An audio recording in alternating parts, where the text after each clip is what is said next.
All right, folks, I want to welcome our guest to the show. It's Logan from Texas. Welcome to the show, man. Hey, good to be here. Yeah, man, I'm glad to have you. So I know you reached out and you've got some experiences you want to share with us, but let's start with the generic question. What got you interested in the paranormal and Bigfoot in the first place? And then we just kind of walk into some of your experiences. I think initially, I've always been interested in just paranormal things in general. My dad kind of got me into it because he used to listen to Art Bell on Coast to Coast AM, and then I kind of started off of there and would always listen to Coast to Coast. I think they were kind of the forerunners for a lot of stuff, as far as paranormal stuff and a little bit of everything. So I've always had just interest in that. My family has always had weird things happen to them. I wish it was more of me because nothing ever super weird happens to me. But my family has it's just kind of strange stories that they have experienced. So we're all kind of in that genre of just people that are interested in weird things, right? So that's kind of how I got started. With Bigfoot, I've always liked UFOs and Bigfoot stories. I've always listened to them. They're always super interesting. I think with me, Bigfoot's really just something more tangible that can be proven than UFOs easier. I know it's not easy, right? But it's something more real. Like I don't know, I just think it'd be a lot harder to investigate UFOs than it is Bigfoot, right? You can't really do a lot but observe, unless you're someone that experiences, close encounters, right? So it's really just something that I've kind of been passionate about in the last 10 years and doing a lot of research on. Yeah, I agree with you, man. I went on another show. It was last night, actually, the Hangout Garage, and those guys asked me, what about Dogman and UFOs and the paranormal in general in relation to Sasquatch? And my answer was, I've talked to people that had Dogman encounters before, and I don't know what to do with that, right? I don't know where to go with that. It doesn't fit in any boxes for me, and I can't figure out how they would exist. So it's a little difficult for me to, I don't want to say believe, because the one lady I did have on the show, I believe that she had some sort of experiences like 6 times in her life, but I don't know what Dogman could be. But for Bigfoot, to your point, Bigfoot is something that could exist. There's other hominids and other hominoids and other hominins that have existed way before us, and some still exist today, obviously, with the great apes and those kind of things. So it's easier for me to wrap my brain around, like you said, yeah, Bigfoot is out there. Sasquatch is something that's sort of an enigma we haven't been able to prove, obviously, but it's something I can construct in my brain that could exist alongside us, because there's vast places all over this country and around the world where they could be, right? But to your point, it's out there and we haven't been able to prove it.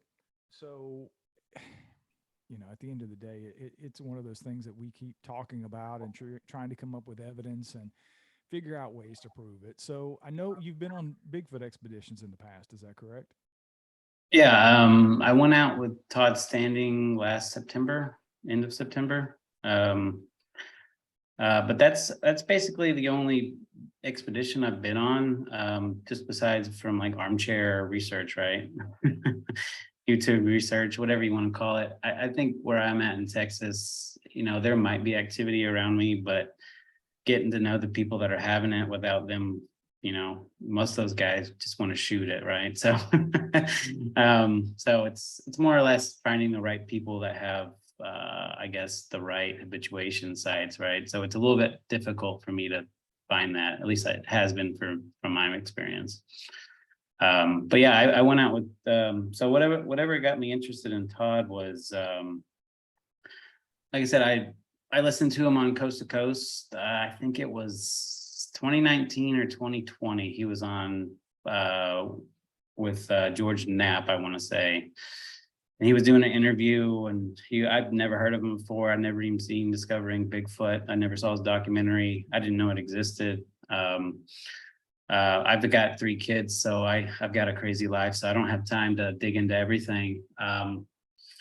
So, he ended kind of that show with, if you don't believe me, come out with me, right? So, his stories were really like he sounded really passionate and genuine. I'm like, okay, what is this? I haven't been on an expedition. I want to see what this guy's about. Like, I'm a healthy skeptic. Like, I can't believe everyone on surface. So I reached out to him and contacted the channels and waited and didn't hear back. And then I started just doing like investigations on the internet on all of his videos. And I watched his documentary and I was like, there's something to this. I was like, I can't tell.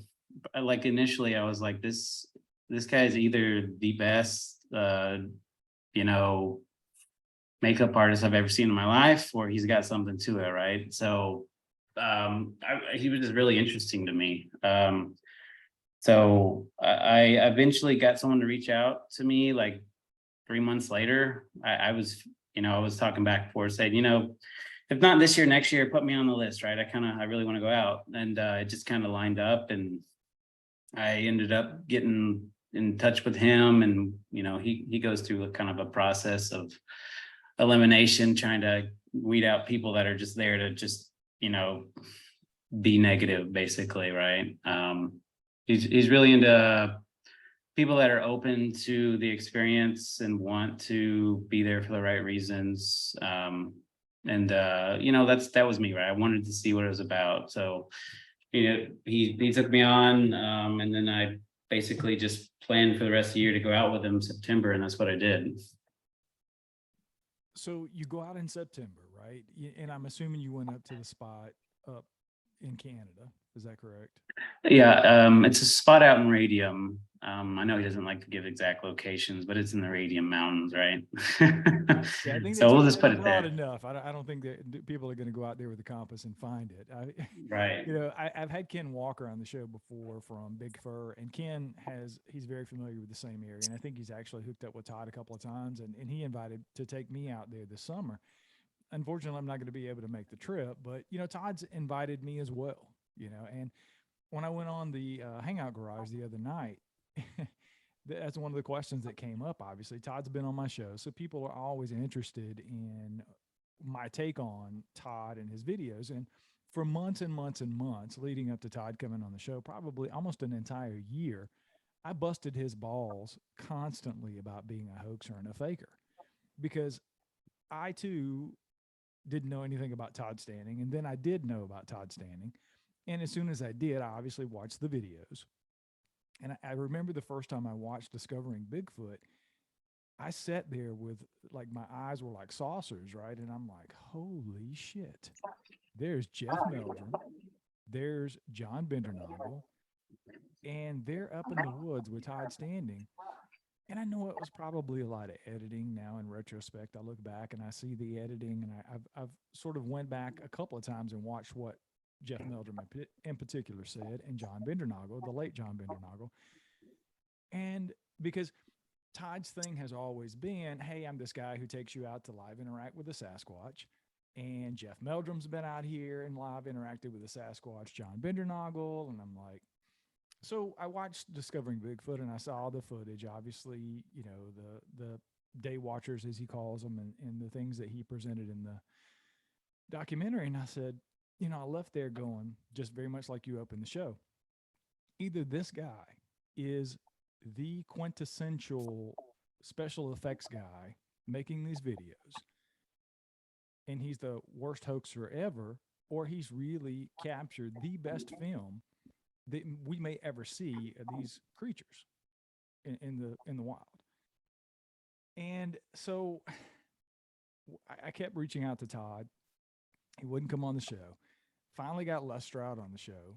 We'd been planning that for almost a year. Les had been filming and we couldn't line up schedules. So I finally got Les on the show and we talked about Todd on the show. And then, a couple of weeks after I had Les on, Todd agrees to come on the show. I'm like, great. We'll finally get to parse this out, right? And I immediately enjoyed Todd's company, right? We hit it off. He seemed like a really genuinely good dude. And I like Todd, and I challenged him on his videos, of course. And we had a very interesting conversation. For those of you who haven't listened to the episode, it's out there. I don't remember what episode number it is in the catalog, but it's out there. Discovering Bigfoot with Todd Standing. So we had this conversation, and I left the conversation feeling very much like I went in. You know, I still wasn't convinced. What he told me made sense. And he said some things on the show that stuck out to me. And I don't normally go back and listen to my own shows. I can hear myself talk in the bathroom, so I don't have to listen to myself on the show. But I went back and listened to the audio of what he said. And there was a particular part in there that struck me because he was talking about if he had faked this evidence, if he faked these videos, it was for species recognition and discovery of the species. And he sort of left that open and said, you know, so you can believe that. And if I did, this is why. So I kind of left that going, that was almost a quasi admission in a way. Or was it? You know, the mystery continues. And Todd and I continued our relationship after that. You know, I consider him a friend. And he's used some of my videos. We're in the middle of something now with Thinker Thunker, who's pissed off at Les Stroud for calling him out. And it came off because he found my video of my interview with Les Stroud on Todd's channel on YouTube. So it's kind of this menage a trois we've got going on at the moment. But I said all that to say, you had this experience. We got to the point where you got to go out in September. So start at the beginning and sort of walk us into what that process was like for you. What that process was like for you when you started the expedition. I kind of want to start a little bit before that, just kind of my own research on Todd and everything. You know, there's one thing I would say about him is he's consistent on what he says, in my opinion. I scoured through all of his videos, anything that I could, because, you know, I didn't want to go out there and spend money if this guy was just full of crap, right? So I went through every single thing that he had, all of his YouTube channel videos, you know, Google search Todd Standing debunk or, you know, fake, right? Tried to do as much as I could with what was out there. And everything I found was always consistent. He never changed his story on anything, right? And someone that isn't truthful, in my opinion, always has a small tweak in there, like they'll slip up and say something, right? And I can't seem to find that up first, right? So all the stuff that I looked at, the research, the debunkers, like I never found real debunking evidence that was like, this convinces me it's fake, right? It was always like, well, a gorilla looks like this and his pictures look like this. And it's like, well, okay, well, you're comparing the gorilla with a Sasquatch here. Like they're not a 1-for-1, right? And, or, you know, the eyes don't move, but, you know, he has these other videos that he even recently posted to where he's showing you the real-time footage, right? And they're really just a few seconds long, right? If I'm scouring an area for a few seconds, I'm going to be looking with my eyes wide open, looking around. Like they're all slowed down videos, right? And I can get into like the logistics of that, what he calls a Jane video, the day watcher, because that one everyone gives him grief for. But I just couldn't find anything that was saying this guy's faking this, right? So that's kind of where I wanted to go out there, go on expedition, find out for myself, you know, what I could see. Because I'd really love to see a Sasquatch, right? Like I'm one of the guys that's not afraid to go out in the woods and, you know, go in the dark and do that stuff, right? It doesn't scare me, right? I don't know. I'm just weird that way.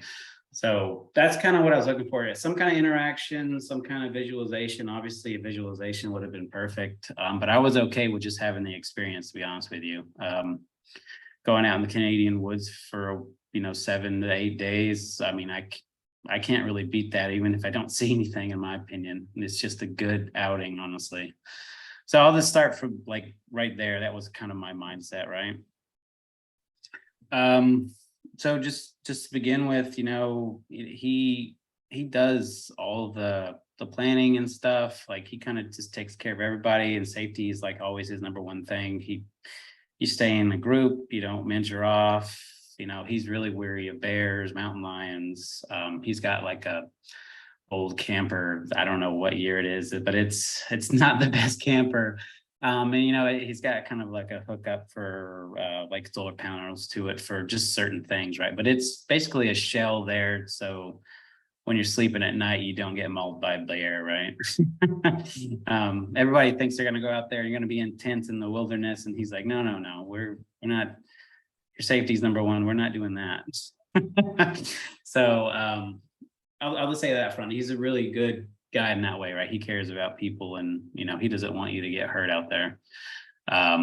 So just kind of showing up out there. It's 3-4 hours away from Calgary. We're kind of where you fly into. We got there late that night. It was me and another guy, and I know he doesn't care if I mention his name. His name's Craig. He's a local Canadian. I want to say he was from Red Deer. And he hooked up with Todd in some way or fashion, and he was going on the expedition with us, right? So we arrived pretty late that night. We had like a late dinner that he had kind of made right there. We made a fire. It was, at the time at night it would get in the 40s, low 40s, right?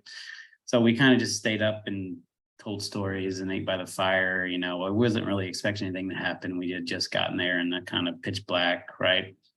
If you can imagine, I'm from Texas, and pitch black here, there's still light, and there's still crickets, and I still hear bugs and animals everywhere. And when I got out there, I've never been in the Canadian wilderness, and it was just pitch black, but no sound.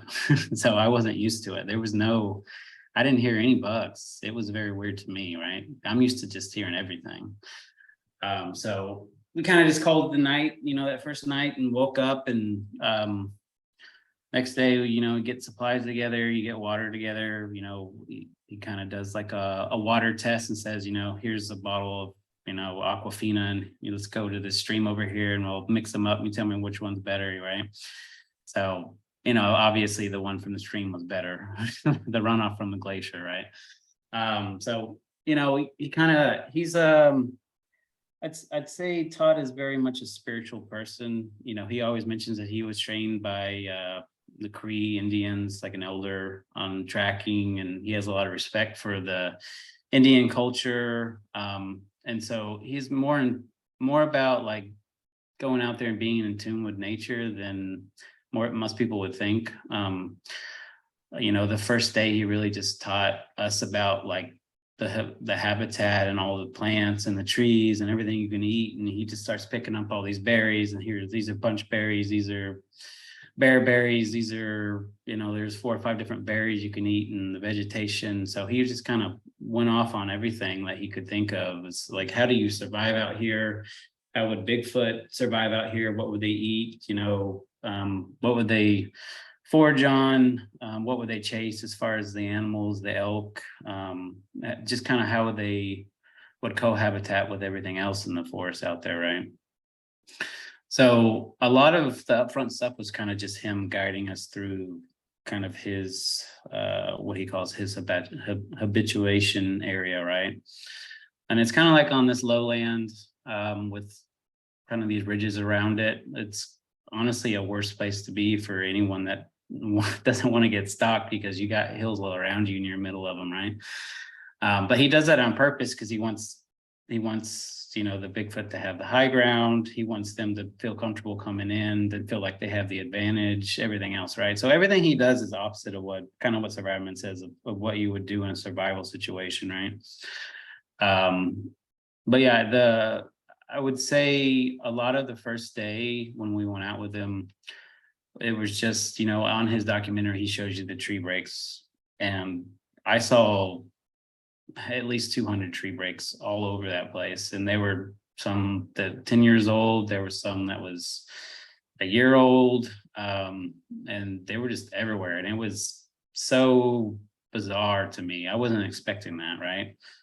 And it wasn't some coincidental thing. I mean, every single one that I saw, there wasn't really a reason for it, right? I mean, there was definitely trees that were down. You could tell that were there because of weathering, right? Or maybe 20 years ago, some logger knocked it down, right? But there was definitely tree breaks everywhere. He took us out on the kind of the first morning, and we went to the place where he's putting the apples on the trees, and you can see that in some of his videos, recent videos on where he's doing it, right? And it's basically this, I don't know, 30-40 foot tree. And he's a big guy. You don't realize how tall and strong this Todd is. He's probably the most fit Bigfoot guy. I told him this that I've ever seen. He takes care of himself, right? He cares about his health and his fitness. And I got on his shoulders, and I'm like 195 pounds, and 5'7". I'm not a super tall guy, and so he's like 6'3", 6'4". So with me doing that and me reaching up all the way, I put some apples up 14 feet, kind of like Survivorman did in the video with him. And we put I don't remember how many we put all around and some on the very top.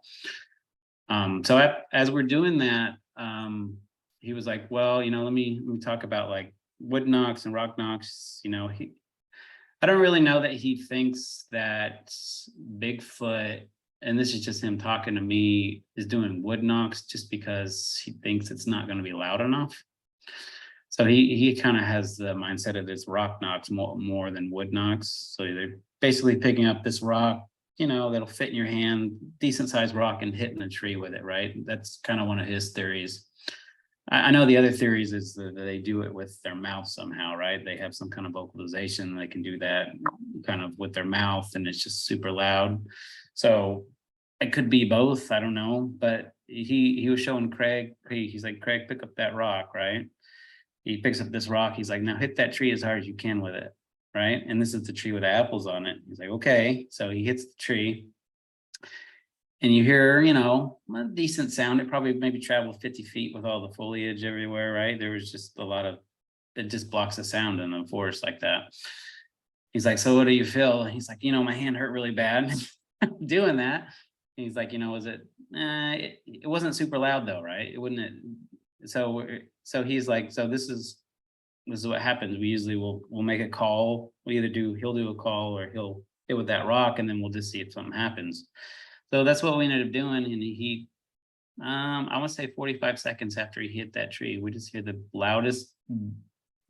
It sounded like what he said. It sounded like a rock hitting a tree. And it sounded 5 times louder than Craig could have ever done, right? And I'm just sitting there in awe, like thinking, I wish I was recording this, right? But I wasn't really expecting anything to happen. But it's just like, boom. And I'm just like, whoa. And, you just see Todd's eyes like, I told you, right? Like, I'm not lying to you.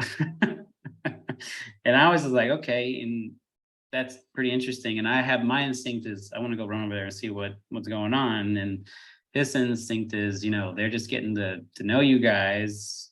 Don't run at them or they won't come back, right? We kind of has this search kind of mentality to where, he'll let him see you, kind of a thing, right? You go out, they see you, they kind of get to know you, because like, again, he's a spiritual guy, so he kind of has more of a connection mindset than most people would, right? Than just pure research. He's like, they have feelings and they can kind of feel your intentions and everything else. So he's like, tomorrow we'll go check that spot out where we heard it from, general location, see if we can find any tracks or anything, right? And we'll just kind of keep doing what we're doing. So yeah, we thought it was pretty weird. People will say, well, someone was out in the woods hitting the tree, right? But it was a good 200 yards away, and whoever hit that tree was like Babe Ruth with a bat, right? I don't see how they could have done it. Like, it was so loud.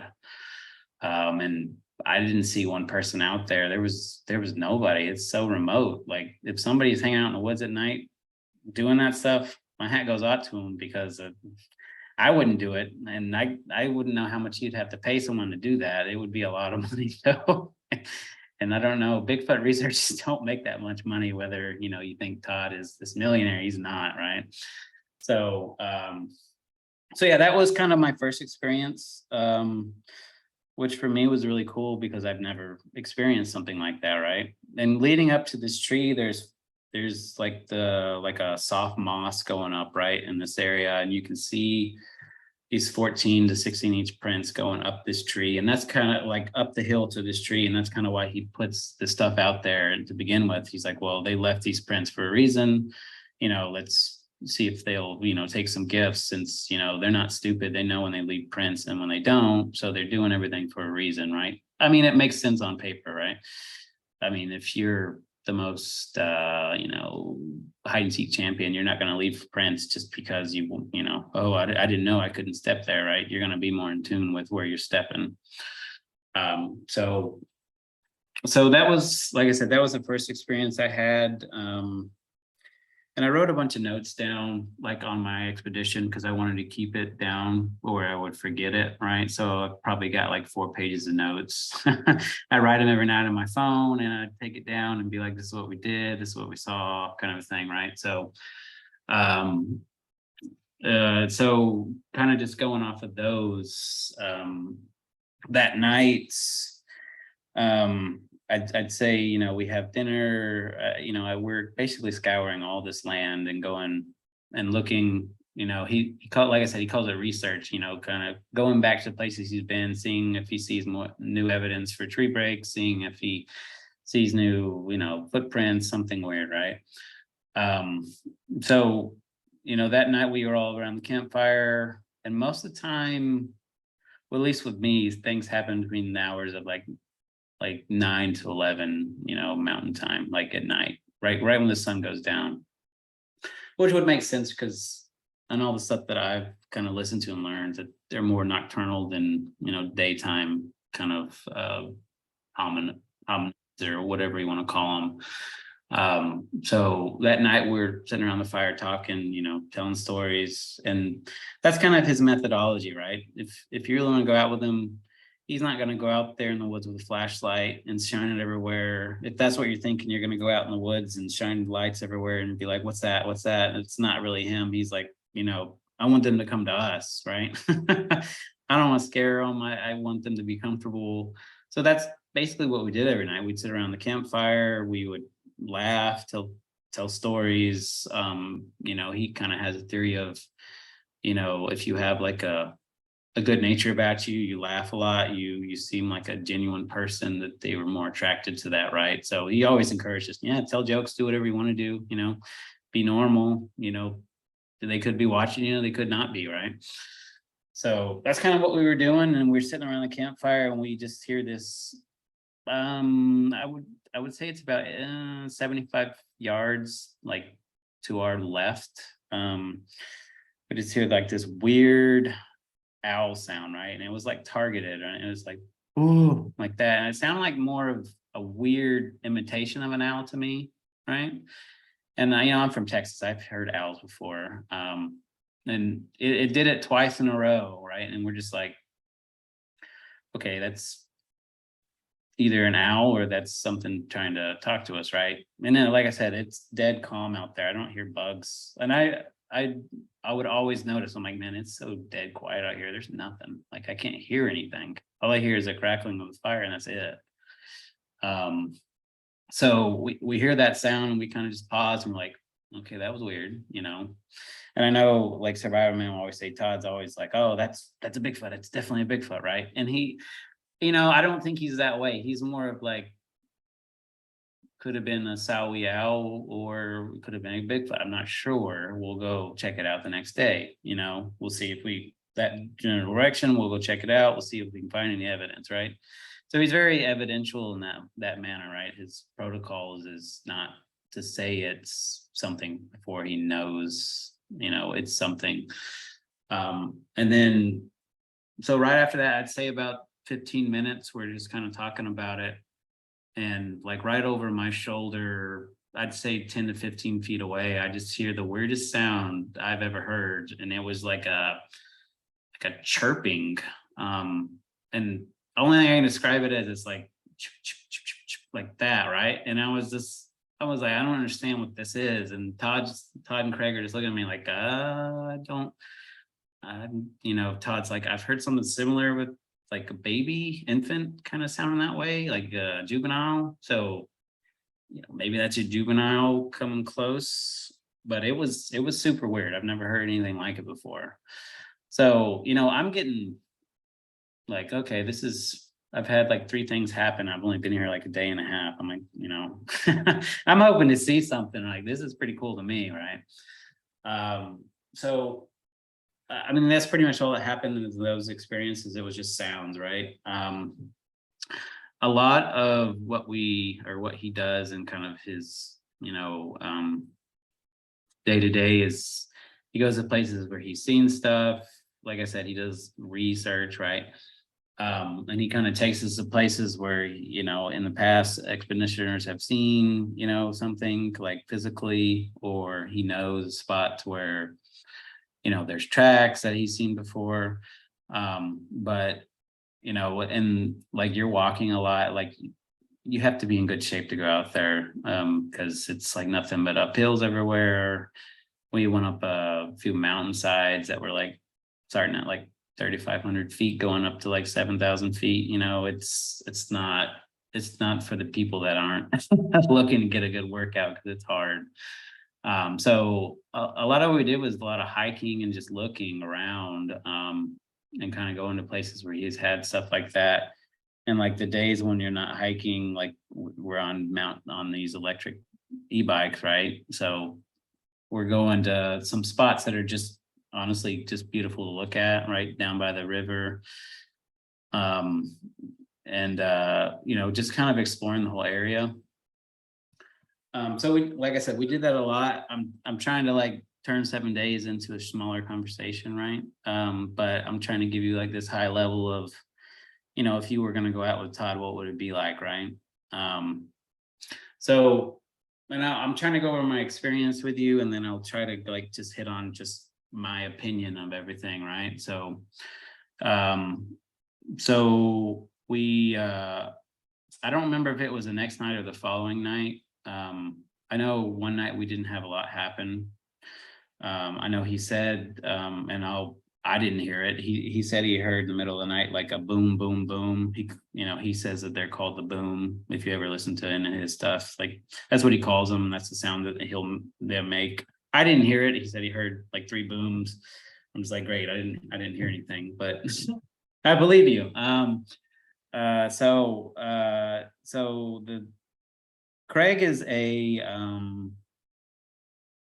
a young guy, didn't have a wife or kids, he's more of a daredevil, right? He rides dirt bikes, stuff like that. He was like, let's go out in the dark. Let's get on these e-bikes. Let's go down some trails. I got some headlamps. Let's go do this, right? Let's go do something different, and he kind of likes that mentality of people just kind of doing what they want to do as long as they're safe, right? So we had bear spray and everything with us, and stuff to protect ourselves. So again, it's like 9:45 at night. It's creepy, right? There's no light. We're on these e-bikes going through these trails where the trees are all down. So we go down this trail. Let's say it's probably somewhere between half a mile and a mile away from his campsite. And it's kind of just this big opening where you can see a ridge line kind of all around you. And again, like we turn all the lights off. I can't barely see the hand in front of my face, right? Like it's dark. And Todd, every now and then, he doesn't do a lot of calls, honestly. Like you expect this guy just to go do calls every 5 minutes, right? Just thinking of a Bigfoot researcher, but he does them like maybe twice a day.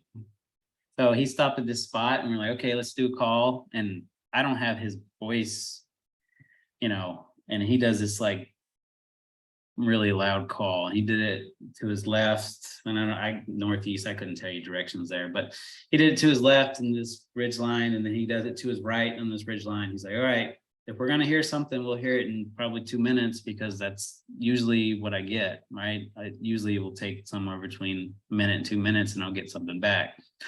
So we're in the dark, we're waiting for this to happen, and it's getting cold, it's a little shivering. I'm like, okay, is this gonna happen or what, right? And then all you hear is on the let's just say the right side of the last call he did on that ridge line, and again it's dark. I know there's a ridge line because I saw it there in the day, but I can't see it in the dark. You just hear this crash, smash, and like it sounded like a tree fell down, right? And it was so loud, and it was like there was no people. I can't see any lights anywhere. Like if someone was responding and it was a person, I don't see any reason for them to be out there. It was just super loud. Like it sounded like someone was tearing the forest down, and it sounded like it was a good half mile away, right? And he's like, well, there you got it. There's a response. There's like, I've been telling you guys, like, this is what happens to me all the time. Like I'll do these call outs and then I'll get a response. So we just thought it was like super cool, right? I'm like, okay, dang it. I wish that was someone in front of me I could take a picture of, but I'll take it, right? So again, camping, we talk about it, go to sleep. Next day, he's like, all right, let's go to all these places we've been, like we've heard all this stuff and let's go check it out, right? So, we do like a 360 around his base camp somewhere in the first couple 3 to 4 days. That's what we do. We spend kind of a whole day just doing it, looking at the ground, looking at all the tree breaks. And there's tree breaks that are 12 foot in the air, right? I don't know how they would do it. They're like precision. Someone would have to be so tall or so strong just to bend that tree without it breaking and splintering. And they were all pointing to his campsite. And like I said, some were old and some were fairly new, right? So it was just really odd to me because I couldn't wrap my head around how something would even do that. So, kind of seeing that. And then we got to the spot to where we heard the first rock knock from the apples, right? So we're kind of on this ridge line. We're in like a general vicinity. We're like, we know it came from this area, but we don't really know anything. We're just kind of looking for signs of, honestly, a tree that's messed up or a rock that's misplaced, right? So it's a little bit of a needle in a haystack, to be honest with you. It's pretty dense in there. We ended up all coming up on it, and he made a video like before we were leaving of kind of what we came up on. It's on one of his last 20 videos somewhere in there. But basically there's this hillside that you have to, it's probably like a 40-degree angle and you have to walk up it. And we find these prints and they're 14, 15 inches. And the stride length is, I can't even jump it. It was, I didn't measure the stride length, but we tried to take the same stride and it was in a straight line. And we couldn't match it. It was too hard to walk up a hill like that, right? And we're like, okay, so these look fairly new. You can kind of tell when tracks look new and when they're like, this one's probably super old, right? And we keep kind of following the trackway, and then there's this spot where this thing is missing from the ground, right? It's definitely something pulled something out of the ground. It's gone, right? We're like, okay, that's weird. So we keep going and then we find it, and it's probably a rock that, will fit in a normal man's hand, that, a little bit bigger than a baseball, right? And it's just sitting there, and you can tell we went and picked it up and put it exactly where it goes in the ground, where it's been sitting probably for years, and it's matched up perfectly. You could tell like it was like mud on the bottom of it. I mean, you could tell it was like somebody just picked it up and moved it. So to me, and we were kind of looking around the trees, and we thought maybe a tree that we called out that it could have hit, but we couldn't really tell for sure, right? Like, so if someone's going to hit a tree with that rock and make that sound, it would have been, first it would have hurt their hand really bad, and then we would have thought it would have made more damage to the tree too. So, we were kind of like, well, we can't be for sure, but evidence, coincidence, I don't find that as a coincidence. If I find a trackway and something picked up and misplaced, it's definitely more than a coincidence to me, right? And like I said, knowing that area and knowing how remote it is, I can't see that being just, something that just is placed there. Some guy did it, right? Like even the footprints are just there's no shoe prints, it's feet. You can see the indentations of the toes. You can see how big it is when you put your foot in it. Like my foot, like I said, I'm not a tall guy. I don't have huge feet, and it's so much bigger than mine, right? So it's just weird to me that would be where that sound came from, and all the circumstantial evidence around it just kind of like, okay, that kind of helps me like believe that this is probably what happened just by the evidence, right? So again, we're like, okay, he's like, I don't usually find like these needles like this, right? He's like, a lot of times we just go out and we can't find anything. He's like, so I'm pretty happy with it, right? he's like, I'm, you know, he'll always ask, what percent are you on that? This is what happened, right? Because he just wants to know what you think. And I'm like, you know, probably 90%. Like, I'm pretty convinced that that's what I heard. It's compelling to me, right? And Craig was the same way. So, you know, there's a video of that if you want to watch it. I have a bigger beard then, so you can like the beard if you like beards. But so yeah, and then we went through the woods on, I would call it the, I don't know, like southwest side of the camp. And we were just looking to see if there was anything. Craig was like, hey, you ever go in there? He's like, no, I don't ever go in there. Like, he'll be on, I don't go in there. Like, he's like, I haven't explored everything around here. I usually just stick to over here, over here, over here. He's like, you know, that area was kind of, it looked like it'd be harder to explore, let's put it that way. He's like, you know, and he's so used to seeing everything. It's like not new to him. That's what I take from him. It's like, yeah, I've seen this so much, you know, if he has seen real life interactions with them, he's like, you know, I don't care. Like, this is everywhere. So we were like, okay, let's go over here. So we're looking all over the ground. We're just, I have like a high-end camera because if I'm gonna go out with Todd, I wanted to bring a camera, right? So of course I bring a camera that's way too heavy. That was my mistake, but it looked like I could take a picture of the moon with this camera, right? So I'm taking video, looking around. And then I come up on some prints, and I was, you know, he was trying to teach us on what to look for, and I just come up on some prints. I'm like, hey Todd, what does this look like to you? And he's like, yeah, you found your first print. That's a juvenile print. You can tell. And he goes into like the science of the print. Like, you can tell he's like a true tracker. Like, he's an outdoorsman. He's like, gets down, you know, it's like, here's the toes, here's the heel, here's how he's walking. He goes into it, right?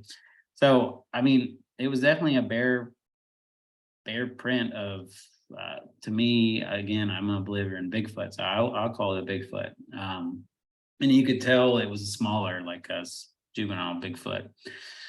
And he's like, and most of the time he's like, you know, where there's a juvenile, there's probably a mom or a dad around. So let's keep looking. And, you know, that's another thing in that video. You can see it. Craig comes up on this print that's like right beside this little bush, and it's probably only like 30 feet off the road. Like, there's this old logging road, right? And this thing is massive. Like, I've never seen anything that big in my life. It's 17, 18 inches long. It is like, I don't know, that wide, like at least 7, 8 inches wide. It is deep. That ground is hard. Like, I was stomping on the ground. I couldn't make an indent. Craig was, and he's, you know what? The thing was probably an inch deep, if not deeper, right? It's something that smashed the ground. It had to weigh 1,000 pounds. There's no way it didn't weigh 1,000 pounds. And it was the biggest print I've ever seen. Like, my boot print was just dwarfed in it. To me, it was amazing because I've never seen that before. And to me, someone out in the woods can't just fake that, right? And there's only, you know, it's one print, and it's kind of in the middle of nowhere. He is more or less like, I've never even been right there, right? So it's just compelling to me that we found that just looking, right? I mean, like I said, if you want to see it, there's a video of it, but you can't really see the likeness in the video very well. It's hard to see it on some of those prints. It's hard to see in videos. It just kind of looks like you can see the outline of it. You can't really get the true impact of it unless you're there. I don't know why. So that was another thing for me that was just, he calls that the daddy, right? He's like, that's daddy making his presence known, right? So it was pretty amazing to me. Sorry, excuse me. The next, let's see, I'm trying to think. So the tree that fell that sounded like got smashed in the middle of the night, right? We took the e-bikes out, and we went as far as we could on this trail that you can take them, right? And then we kind of hopped off and walked for probably a mile or two up to this ridge line. We kind of took the long way around. We packed lunch, did all that, sat there, just didn't kind of enjoy nature, honestly. It's funny because he can he can just pass out sleeping on the ground, right? And I'm just like, man, how do you do that? I can't do that. So we kind of did that, and he's like, let's go. And he was like, where you guys want to go, right? He wasn't leading it. He was like, you guys want to go this way, where you want to go? Like, let's go see if we can figure out what got smashed that night, right? And we're like, let's go this way because it would make more sense, general direction, right? So we go down this ridge line, and I don't know, it's probably half a mile down this ridge line. And we all notice it. It's this big 12-foot piece of the top of this tree just laying there, right? And you look at the tree, it's not a dead tree. And it's like a fresh, if you look, when you break a tree, you can tell if it's pretty fresh. It's wet, and it looks really, it's hard to describe, but you can tell when a tree is freshly broken and it hadn't been sitting there for months, right? This one was like wet, and it was thrown through. So I'll put it in perspective. This tree was probably 60 feet tall. There's another one right beside it that's probably 50 feet tall, and it was cut off at the top of it, like just ripped off. So the top 12 feet of it was, and it was the tree was alive. Okay, it wasn't like there was no lightning, there was no storms when I was there. It was nothing. There was no wind. Like, it was nothing. And it was ripped off and thrown through the other tree. You could see where all the branches were, and the other tree was like 12 feet from it. So if you're thinking the tree just ripped on the top and fell downward, it wouldn't be flying through another tree, right? That's 12 feet from it. It would just kind of fall and land, right? Beside it somewhere. It wouldn't rip up all these other trees. And this tree was had limbs dangling through the other one. It was all, that other one looked like it was tore up, and it was a good 50 feet off the ground. And we're looking at this tree, and we're, Todd and Craig pick it up and try to throw it and like try to recreate like a sound, and they could probably get this thing 3 feet off the ground, right? So it doesn't make a lot of sound if you throw it 3 feet off the ground. But if you're thinking, okay, someone's trying to respond to you, they're climbing this huge tree, I don't know, maybe there's more than one of them, I don't know. And they rip this thing off and they just chunk it through another tree, and it hits the ground hard. I mean, to me, that would replicate a lot of what the sound I heard was: crack, smash, boom, right? So again, I'm not a big believer in like coincidence not being something, right? It's I don't know, it's too weird. And there was actually, if you look on the hillside going up to this tree, we found prints going up to it, and we found prints right below it, right?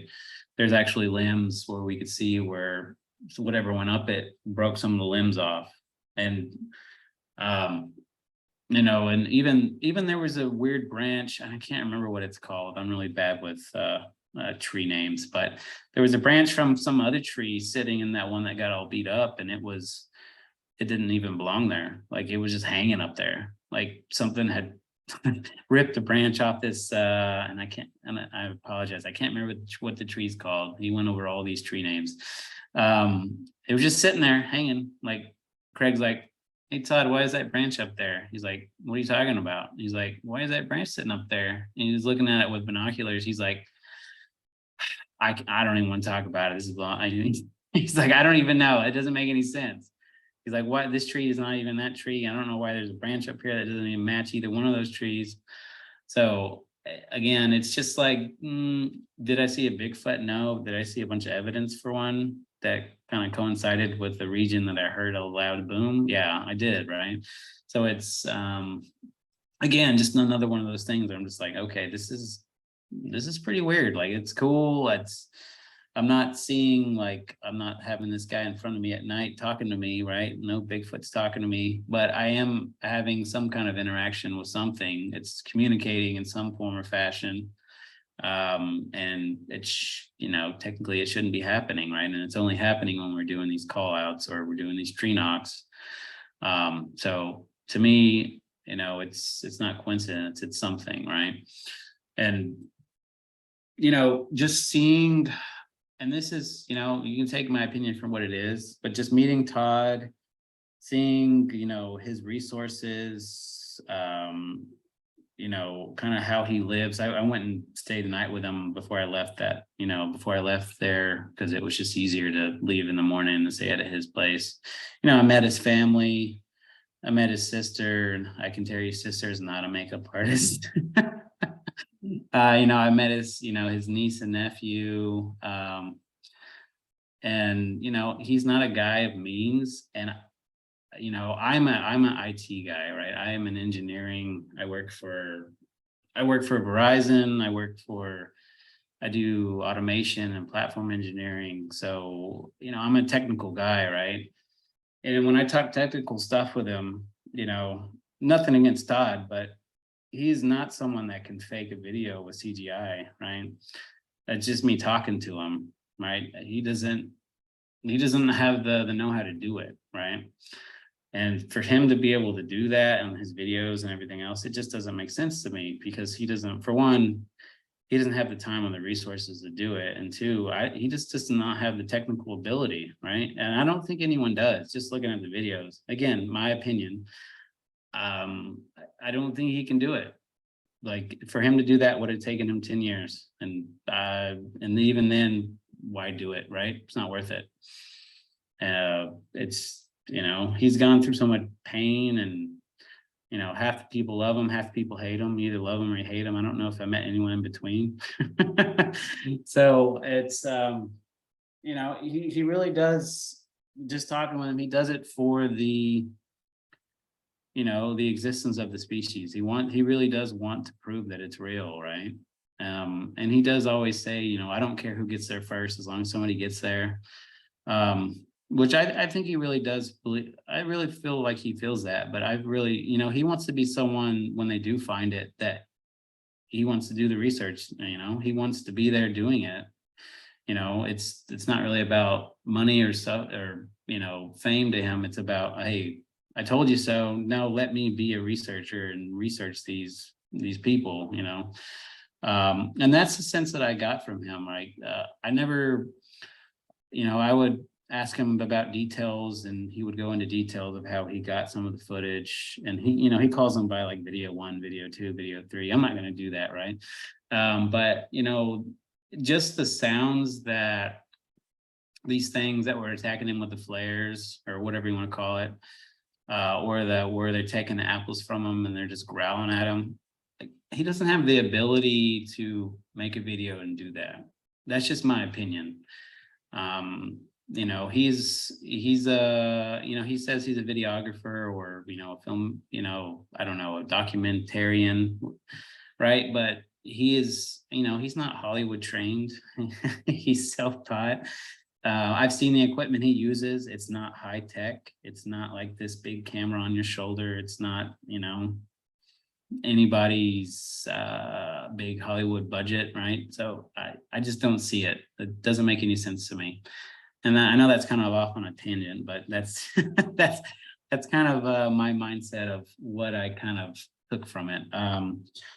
You know, other than you know, just seeing lots of tree breaks everywhere. We went to like the original, the spot where he took Survivor Man on another mountain ridge, which is probably an hour from there in a car, right?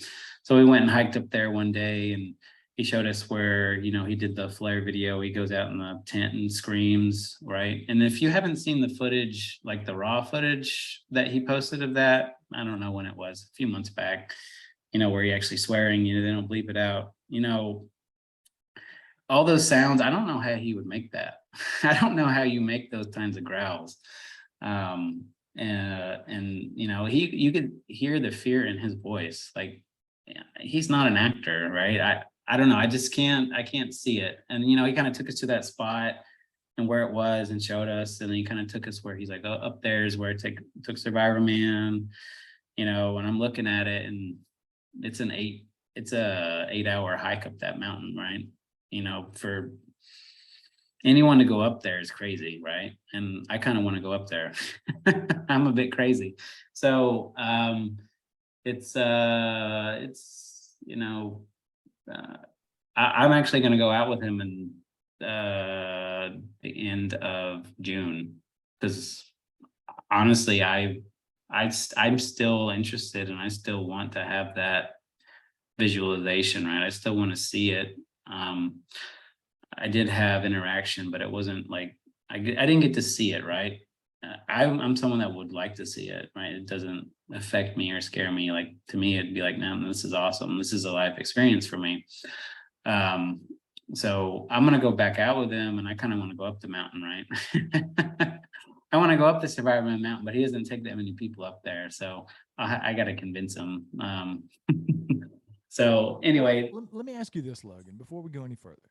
So I'm listening to your story, and I've had very similar interactions with Todd. Like I said, I like Todd, right? mhm, And I've posted that before on some of the, even in my own fan club on the show's fan page on Facebook, and I have people saying, "Well, that's what con men do.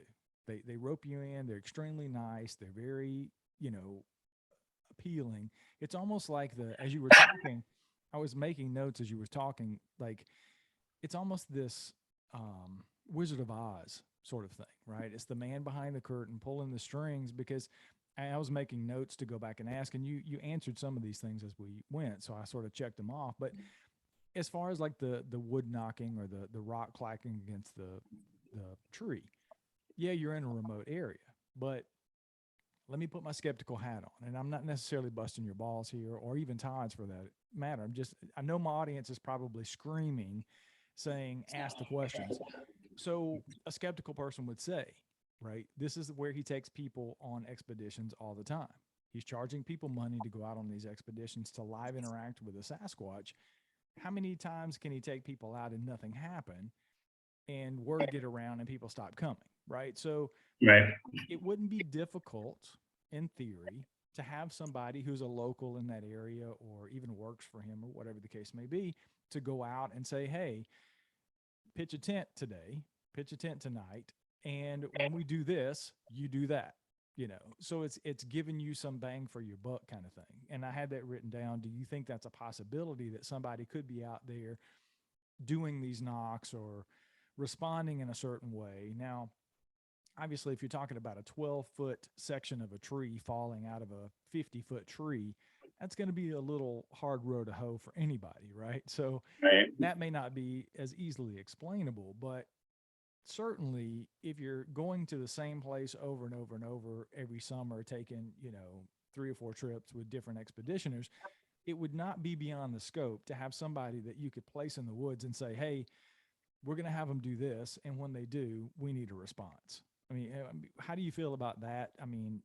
Like I said, the skeptical people and the cynical people are going to ask those questions. So, and certainly I was thinking that as you was talking, as you were telling your story, because it is a possibility.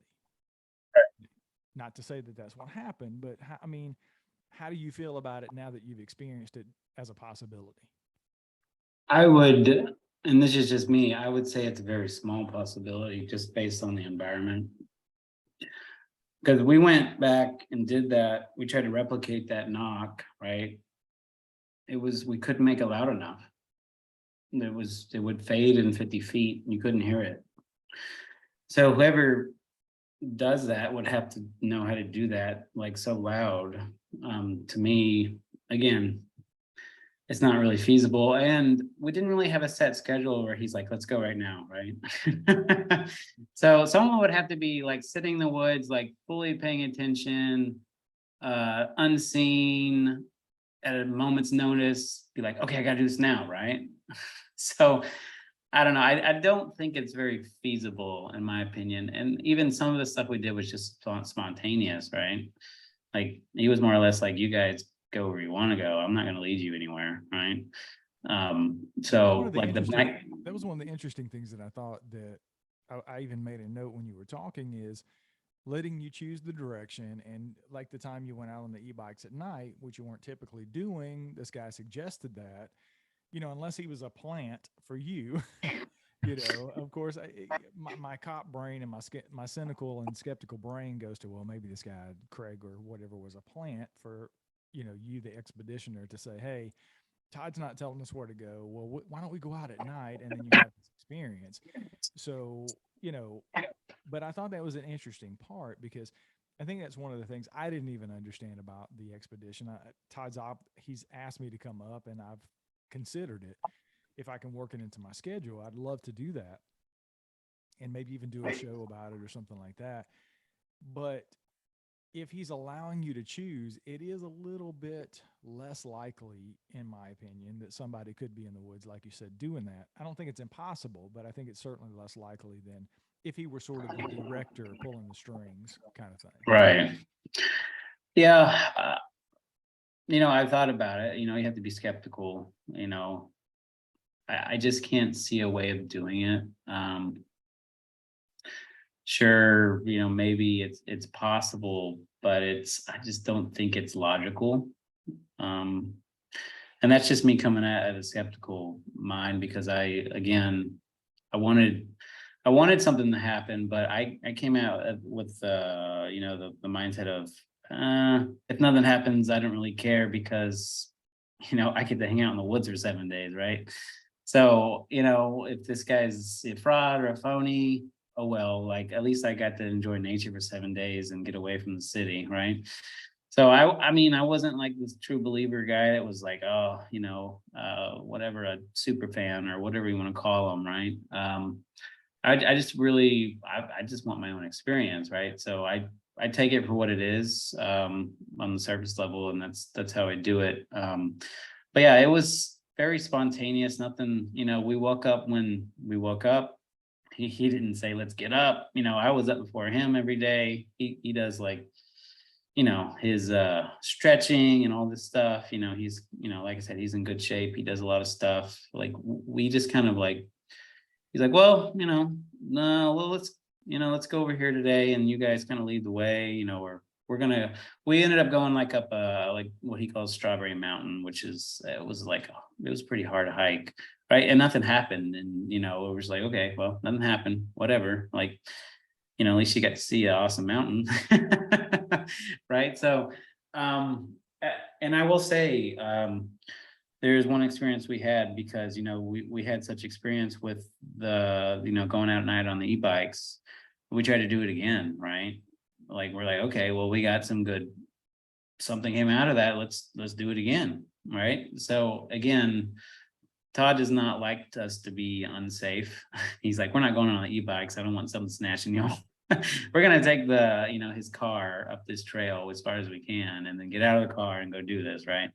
So that's what we did, right? Drove up this trail in this car as far as we could. We got out and walked the rest of the way, and then we brought other stuff to protect us, and we ended up doing the call again. Todd did. And we waited, and this time it was like way sooner. It was like a 15 seconds. We just hear something smashing through the woods, like right beside us. And we're like, I'm looking, and I'm like, I don't know how to read this. And Todd's more or less like, you guys need to get behind that car, because I don't know if that's a bear or not, right?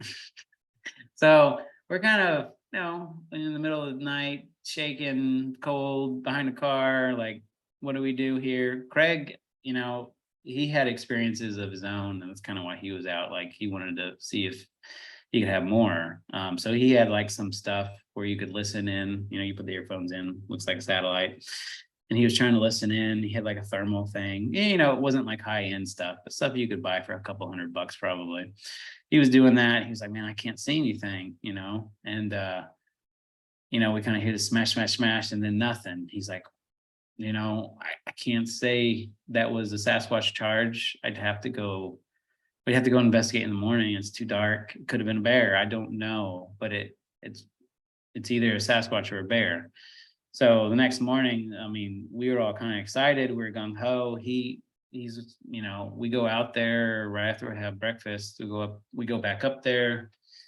Like I said, he's a tracker. He's like a Native American enthusiast. So he takes his shoes off, right? I'm just like, okay. And he calls it grounding. And he's like, I'm going to search the ground until I find what caused that sound. So I have my camera. I'm taking a video of it. I'm kind of looking around. And you just hear Craig say something to the extent, there's bear shit over here, right? And you're kind of like, oh man. And then Todd goes over there and he's like, yeah, that's fresh. And he's like, that looks like a big black bear. And he's like looking at it, and he's looking down, he kind of finds this, the stuff that it went and broke through. And he's like, yeah, I wish I could say I was a Sasquatch. It wasn't. That was definitely a black bear. And it charged at us because we scared it. We probably scared the shit out of it, yelling right beside it when it was sleeping, right?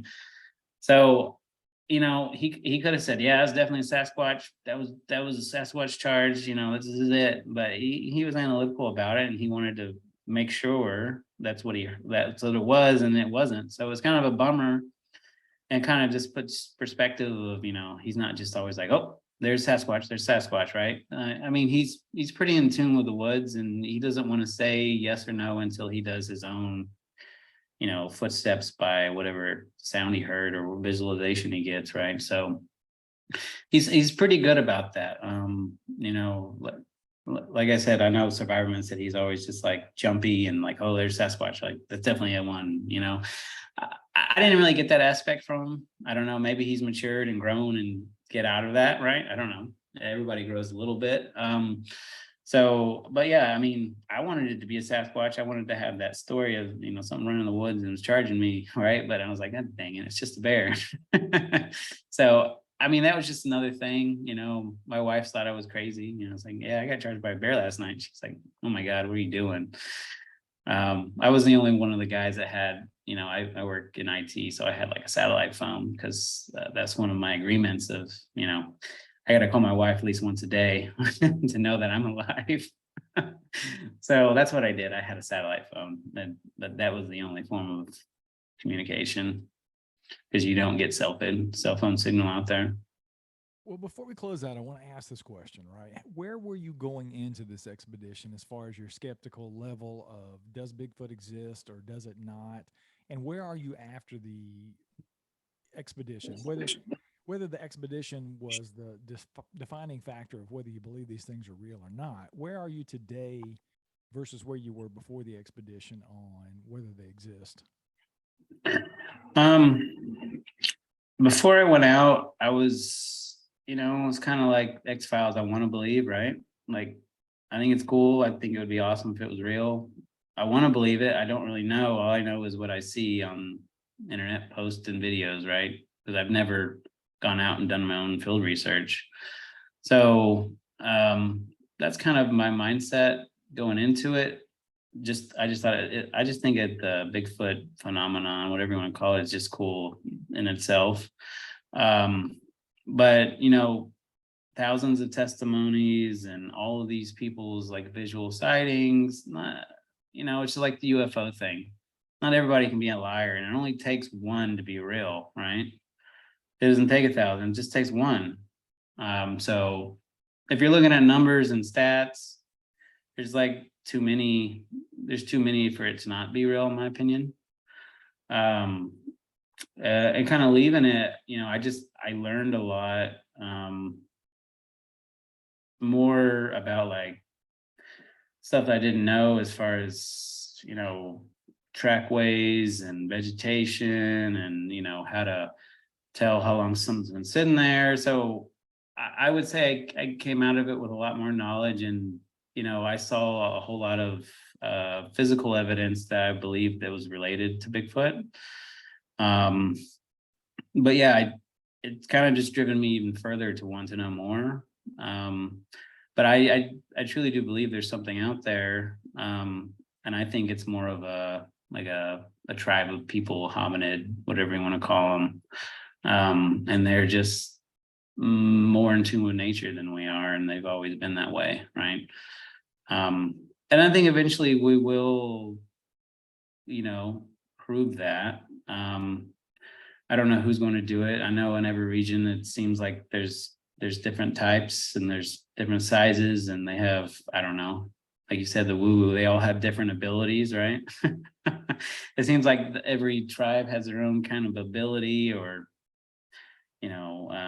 mind speak and all that stuff. But yeah, I think it's definitely a really good possibility of it being real, just based on what I've done and all my research and hanging out with Todd. I just think he's a genuine guy that he just rubs the wrong way. I don't know what it is. Like, he just rubs people the wrong way.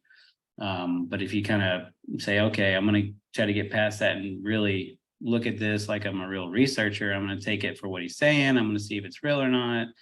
Be more scientific than, oh, this guy's full of shit, right?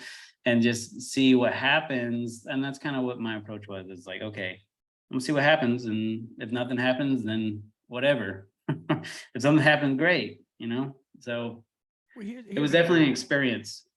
Yeah, and I agree with you. Spending 7 days in the woods, no matter what you see or hear, is great for anybody. I'm fortunate that I get to live in the woods all the time, so I'm very thankful for that. But here's, I guess I was going to close out with that, but as you were talking, I thought of something else.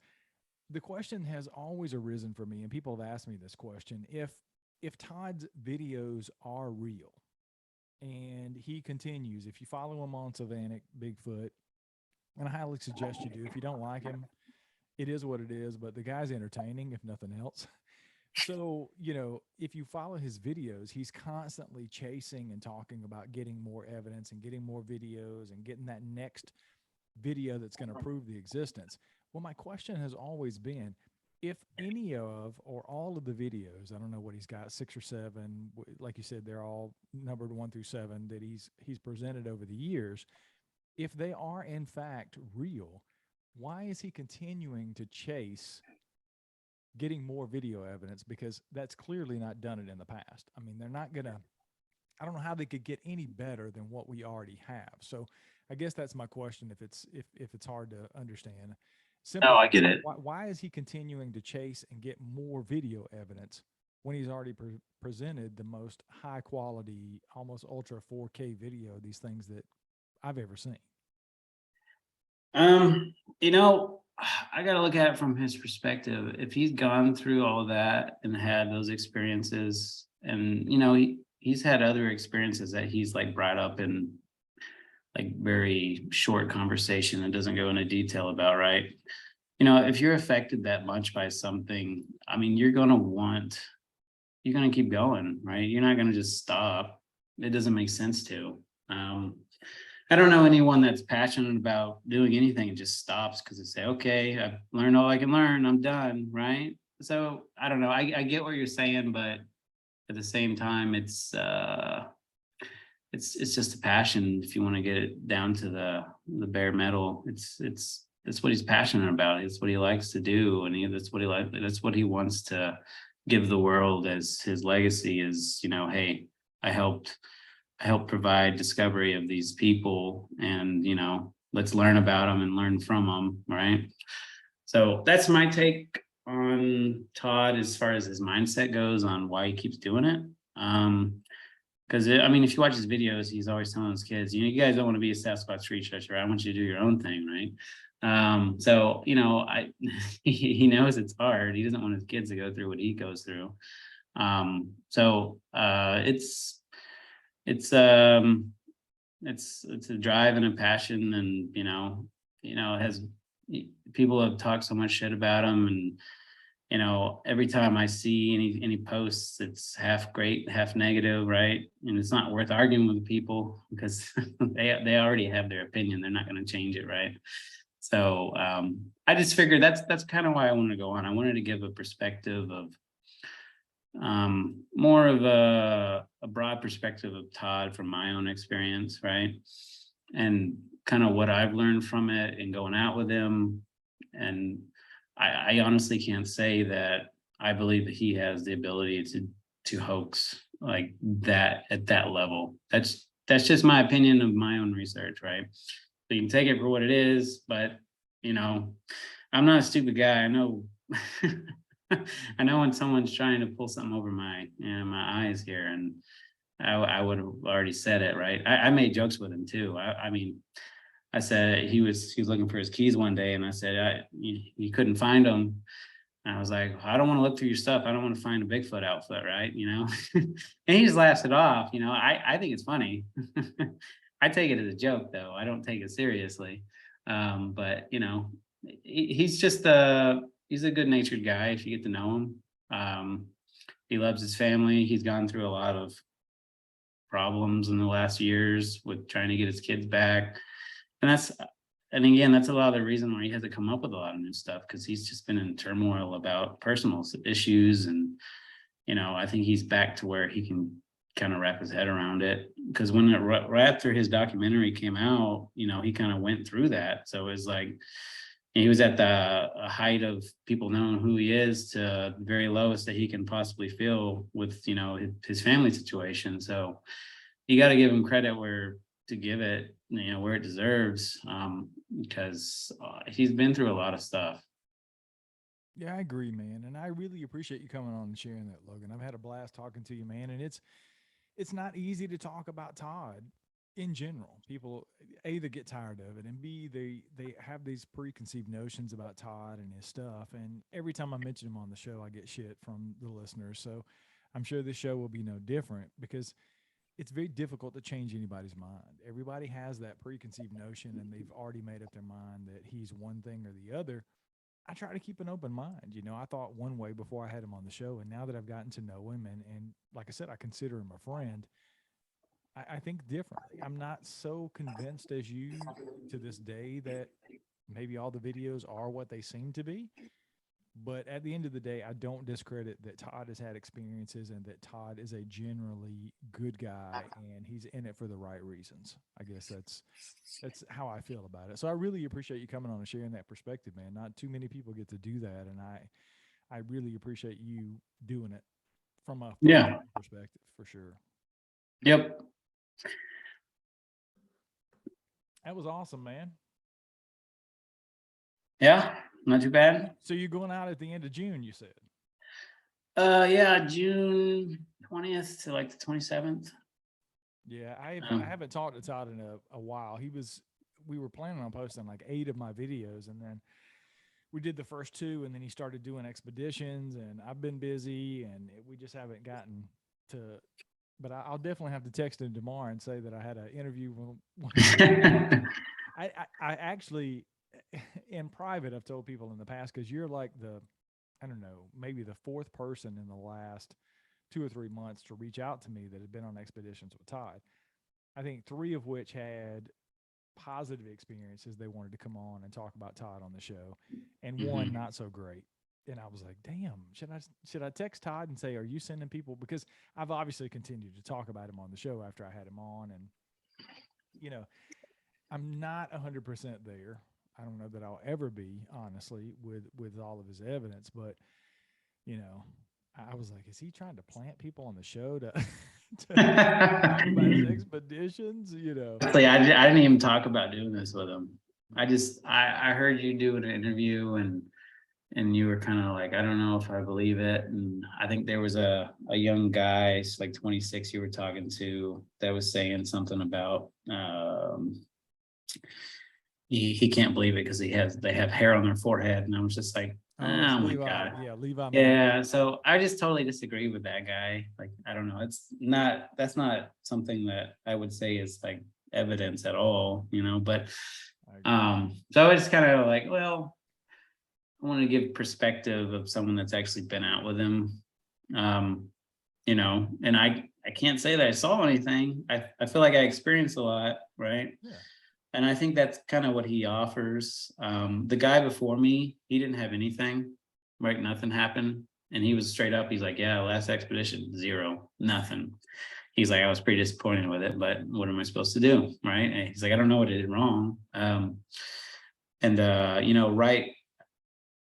We put those apples up, and every day nothing happened. And then the day that we left, and I didn't get into that, sorry, I'm kind of going all over the place, but the ones at the very top were gone. Right.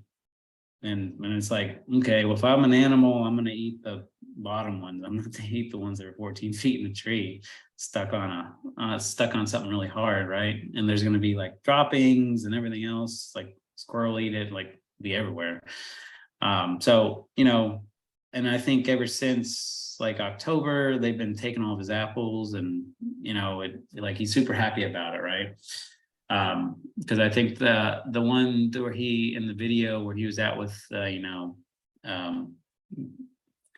PhD guys, I know. Anyway, I won't say their names. I don't want to play the alcohol game with you, but all that he says, it's like fully tainted up there now. People are trying to like put poison apples up and like kill Bigfoot up there, and like there's like wildlife that is dying. they said he doesn't even want to go up there anymore because people know his spot, and they're trying to like, no, I'm gonna kill Bigfoot. I'm gonna give him a poison apple, right? God, So people are so fucking crazy, man. I can't even fathom that kind of thing. yeah, so I mean that's kind of why he doesn't like to talk about it because he doesn't want a bunch of people to just go out there and just wreck it. And he's like, oh, I gotta find a whole new area to like interact with, what he's interacting with. So, it's I feel you know a little bad for him in his family life and everything he has gone through, and his family's super nice. I don't know where they get the thing that they're makeup artists. I don't get that. I talked to his sister for like 3 hours and it's like, what do you think Yeah, this lady doing?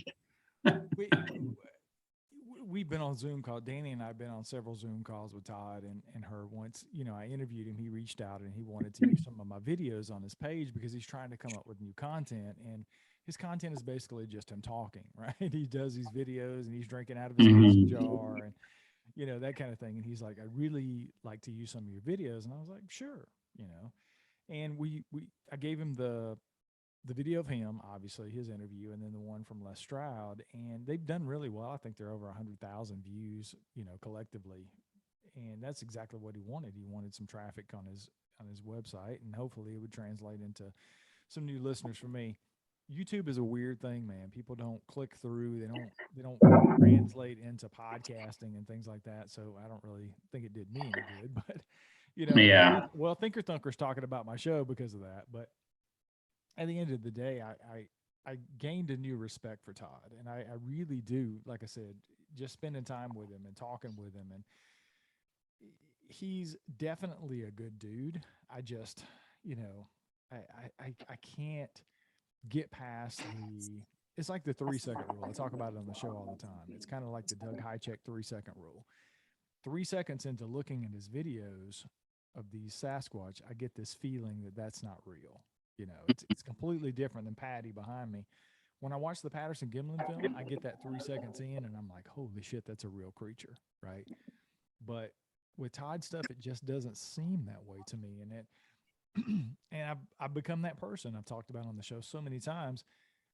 If it's too good to be true, it probably is. So I hope I'm not that person who's poo pooing the best quality video that Sasquatch is real because it came from Todd Standing. But I don't know. I mean, maybe one day I'll get there, and I'm definitely going to shoot Yeah. him a text message tomorrow and tell him I talked to you. And because I mean, all jokes aside, this really helped me because I haven't had that experience with him, and I've never really talked to anyone Mhm. who's actually been out with him to see what it was like because I kind of got the feeling that maybe he was setting up some of these experiences and maybe people were out there.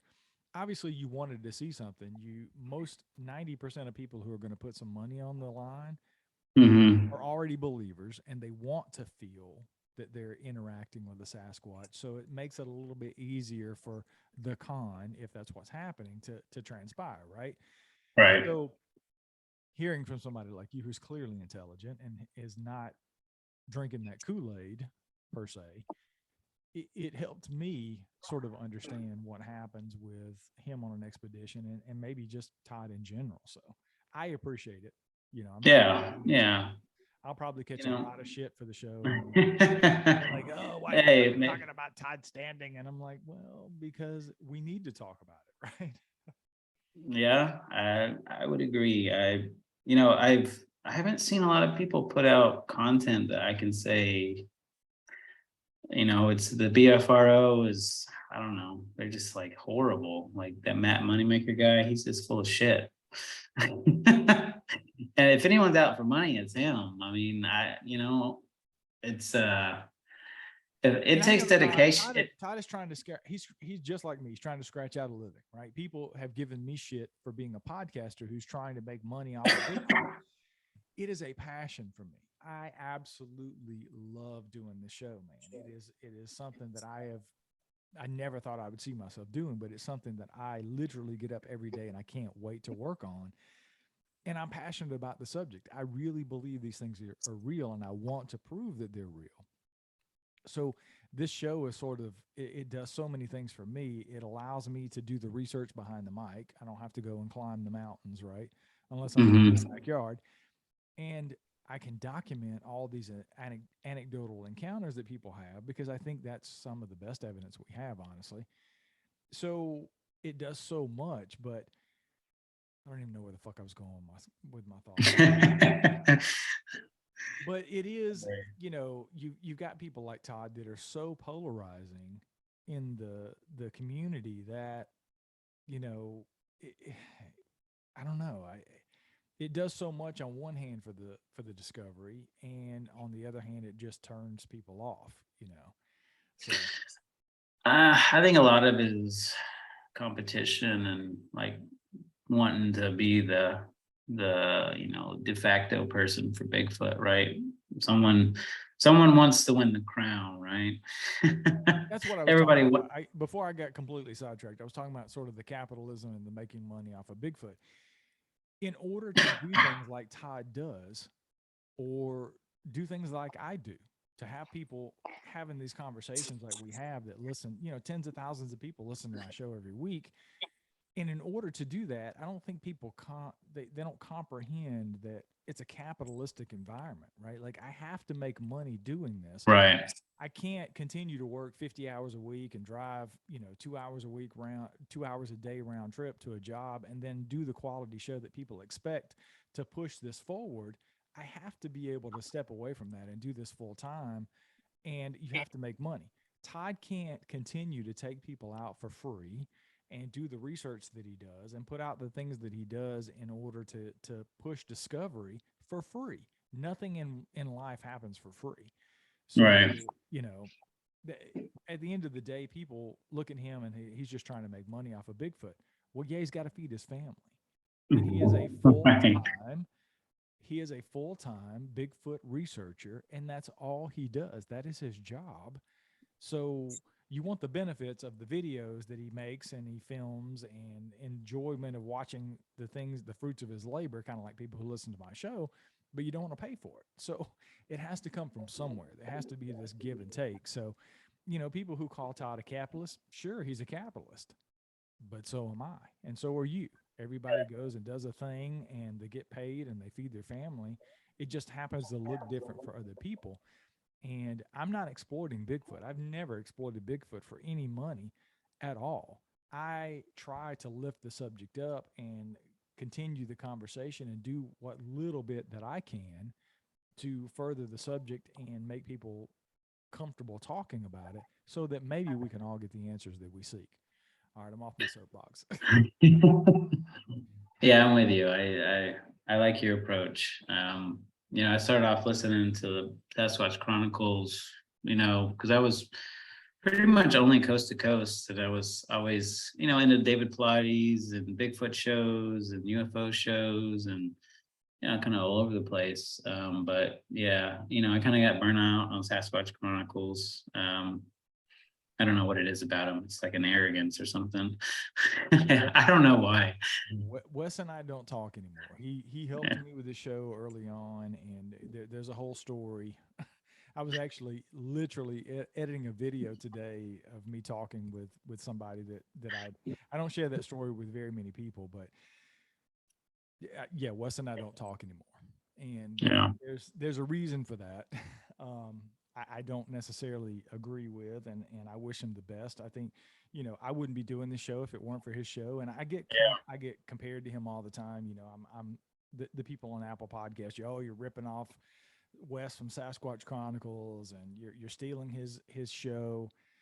Wes has never sat in the studio and recorded any interviews for me. He's never edited any interviews, and he's never done anything to produce my show. So, you know, but that's how people are. They want to compare. And of course, when he's been doing it since, I don't know, he started the show in 2012, 2013, anything that comes after him is going to be compared to that show, right? It's like anybody who does a television show that's a spinoff or somebody does something similar, it's always, well, you're copying that. Well, no, I'm taking something that works and I feel I'm making it better. That's the approach I take, but it is what it is. Yeah. Yep. I listen to all your content, UFO stuff too, or whatever. I haven't gone to your other podcast. I don't know. I just haven't had time. I have too many kids, but but Definitely yeah, appreciate you listening for what you do, man. Every download helps. I was looking before I got on, and we're well over 1 million downloads. And I know, Wes probably does 1 million downloads in a day on his Sasquatch Chronicles. I know how much money that dude makes off his show, and it's unbelievable. But to do the show the way that I do it and take the approach that I do, I'll take the 1 million downloads in a year. It pays my bills at least. I'm eating this month. I don't know about next month. I just started doing right. this full time, so check back next month and you'll see if I'm working at McDonald's. But Yeah, I'm yeah. excited to keep doing it. Well, I mean, I'll reach back out to you if something cool happens when I go out with Todd. I don't know how the listeners will respond to my interview with you or hate it or whatever, but I was just trying to be as Probably real. gonna suck. I can tell you, people are gonna be shitty about it just because it's Todd Standing. But guess what? They're gonna listen. They talk shit about it every week. I mention Todd or anytime Todd's on, but his and Les Stroud's are probably two of the biggest downloaded shows that I have. They Mhm. talk shit about it, but they want to consume it, so it is what it is. And frankly, I don't care. I mean, this show they'll listen to next week. They won't. I mean, it is what it is. But I'm glad that you came on, and like I said, I think it's a good, fresh perspective on Todd because not too many people get to go out on these expeditions, and it certainly helped me. And maybe you might convince somebody, you might not, but at least it's more information that people can use. Yeah, Hey, this guy had this experience with Todd. Maybe I can sort of re-examine that. I don't know, yeah, but for sure. It's uh it's definitely something if you're interested in and you want to get out of your chair and do that, you should go do. yeah, I really want to do it, man. I wished I could have worked out. I've got a conference I'm going to at the end of this month, so I'm not going to be able to do anything this month. But like I said, I may send him a text message and see what he's got later this summer. And if he's got a spot, maybe I'll end up coming out later this summer because I'd really love to go out. And if nothing else, just see the area. Like I said, I've talked to him and Ken Walker about it in the past, and ever since I've watched the Discovering Bigfoot, I wanted to go and see the area if nothing else. So. Yeah, it's beautiful. I like it better in Colorado. It's it's beautiful. Um, have you ever done any interviews with this guy? He has a channel called Crypto Reality. He's like in Florida. Crypto He, reality. yeah. When you type it into YouTube, sometimes it comes up with Bitcoin stuff, right? You have to say Crypto Reality Bigfoot or something, but I don't know. I want to say like 75% of the stuff he does is it drives me nuts because it's like him looking at this picture frame and circling blob squatches, right? But he has some stuff that's really interesting. Like he made like a little hour movie and like he has this whatever they call them in Florida. He has a Sasquatch. It's like running, but he captured it like running kind of by the following his car, right? And he has like some other stuff. I don't know. Like I said, I'm not like a super fan of that guy, but I got to give credit that he has some interesting content as far as like a couple of things that have caught my eye, right? I'm trying to I don't do know. that Somebody, now while you're talking, but I don't. yeah. He doesn't have a lot of followership. He's probably got like most of his videos are probably 1,000 views. Maybe the most one he has maybe 20, 30,000, right? But it's I think somebody posted in some video like, why aren't you guys looking into this guy? And I was like, who's this guy? And I went and looked at him. Okay. He does have some legit stuff. He's got some weird stories. I really wish he'd stop posting like his blob squatch stuff. I mean, some of it is kind of interesting. Like I can see it, right? And then some of it's like, I don't know what the hell you're looking at, man. Like, stop trying to pull that out of the air. But that guy is interesting. I think you talked to this other guy, Robert Kreider. Mm-mm. You might have. No. He's someone that reminds me of Todd, but in more of an intellectual, right? Like he's Is it had Frido, like C? Frido expedition or something like KRY. I'd have to look. Right, hold on, I think I jotted it saved down. it. I figured it Yeah, out. yeah, but he just went out into the New Mexico island, I don't know, mountains with some expedition, what he called the kill zone, right? And I'm really wondering when he got out of it, because he said that like there's just like massive trees everywhere, just wrapped around each other, and he hadn't been out there in 6 years. But he's one of those guys that he's like really intelligent, and you can tell just by him talking, right? He knows what he's talking about. And I tried to talk to him. I was like, man, I want to go to your kill zone, right? But I don't think he took me seriously. Like he talks in some interviews saying like, oh, people reach out to me, but they didn't like IM me directly, just commented on my videos. And I'm just like, if you're not going to talk to me after I comment on your videos, like, and no one, there was like 5 comments, and he's like, yeah, I want to get back to you. And then he gave me shit. And I was like, man, you son of a bitch. But anyway, he's a smart guy. And he has like a lot of his videos, he has like scat and stuff in it, right? Where he goes through it. And it's like, I don't know. I think he was on Sasquatch Chronicles a long time ago. But I don't know, if you're looking for people to talk to, I would suggest that guy, because he's pretty eloquent in what he knows.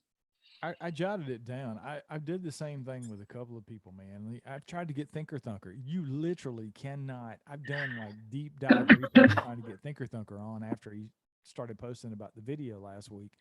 I've had like 1,500 fans send me and saying, "Hey, Thinker Thunker's talking about your shit." And I'm like, "No," but you can't find a way to contact him. It's like I want to get him on the show and talk about it, and he's like, there's no way to even contact him. So that's kind of hinky in and of itself, if you don't put out a way for people to contact you and you're just putting out your content and it's one-sided kind of shit. But I don't know. Yeah.